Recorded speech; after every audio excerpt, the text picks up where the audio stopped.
हमारे हिंदू धर्म शास्त्रों के अनुसार जो लोग बिस्तर पर बैठकर खाना खाते हैं उनके ऊपर माता लक्ष्मी की कृपा कभी नहीं होती।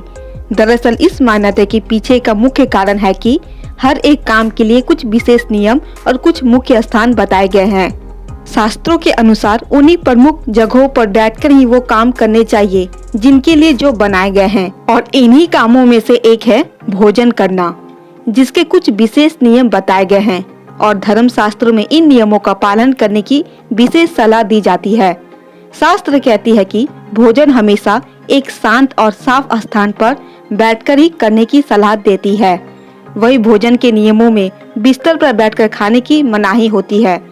ऐसा माना जाता है कि यदि हम खाना खाते हैं तो उसका उद्देश्य पूर्ण होना चाहिए। मित्रों, शास्त्रों में बिस्तर पर बैठकर भोजन करने की मनाही क्यों होती है?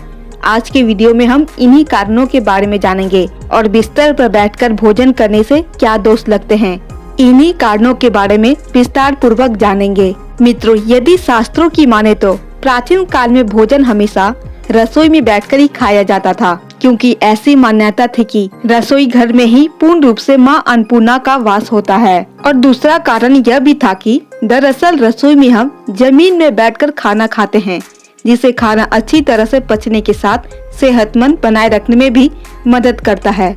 हमेशा से ही किसी अच्छे स्थान पर बैठकर ही भोजन करना अच्छा माना जाता है। रसोई में बैठकर भोजन करने से राहु को प्रसन्न करने में भी मदद मिलती है, इसलिए भोजन का सबसे अच्छा स्थान रसोई या उसके आसपास ही माना जाता है। और मित्रों, शास्त्र कहती है कि भोजन को हमेशा सम्मान देना चाहिए, लेकिन यदि हम बिस्तर में बैठकर भोजन करते हैं तो यह भोजन का अपमान करने जैसा होता है, क्योंकि बिस्तर सोने की जगह होती है, बैठकर खाने की नहीं। शास्त्रों के अनुसार बिस्तर पर बैठकर भोजन करने का अर्थ मतलब माता लक्ष्मी का निरादर करने जैसा होता है, और खाने का सीधा संबंध बृहस्पति और राहु से भी होता है।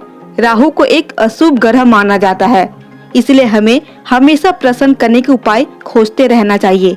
शास्त्र कहती है कि बिस्तर पर बैठकर खाने से राहु भी रुष्ट हो जाता है और समृद्धि का वास खत्म होने लगता है। मित्रों, यदि आप शास्त्रों की बात नहीं भी मानेंगे तो किसी और भी दृष्टि से बिस्तर पर बैठकर भोजन करना भी नुकसानदायक ही हो सकता है। जैसे हम अक्सर थकान की वजह से बिस्तर पर बैठकर ही खाना खाने लगते हैं, जबकि ऐसा करना सेहत के लिए अच्छा नहीं होता है। बिस्तर पर बैठने के साथ हम सिर्फ खाने पर ध्यान केंद्रित नहीं कर पाते हैं, जिसकी वजह से अन्न का पूरी तरीका से अपमान होता है। कई बार हम बिस्तर पर खाते हुए टीवी भी देखते हैं, तब भी यह अन्न का अपमान भी होता है। शास्त्र कहते हैं कि हमें एकांत में शांति पूर्वक भोजन करना चाहिए। बिस्तर पर बैठकर खाने से भोजन के कुछ कण बिस्तर पर ही रह जाते हैं, जिसकी वजह से घर में दारिद्रता का वास हो जाता है। घर में धीरे धीरे सुख समृद्धि छीन होने लगती है और घर में कई तरह के रोग शोक जन्म लेने लगते हैं। मित्रों, यदि आप शास्त्रों की ना भी माने तो विज्ञान और सेहत के लिए भी जिस काम की जो जगह बनाई गई है उसे वही करने की सलाह दी जाती है, जिससे शरीर और मन मस्तिष्क पर कोई बुरा प्रभाव ना पड़े, घर में कभी भी किसी भी तरह की संकट ना आए। मित्रों, आप हमारे वीडियो देख तो लेते हैं, लेकिन आप हमारे चैनल को सब्सक्राइब नहीं करते। मित्रों, आपसे अनुरोध है कि प्लीज आप हमारे चैनल को सब्सक्राइब कर दे। अगर वीडियो पसंद आई होगी तो प्लीज वीडियो को एक लाइक भी कर दे, और इसी तरह आप हमसे जुड़े रहे ताकि ऐसे ही जानकारी आपको हमेशा मिलती रहे।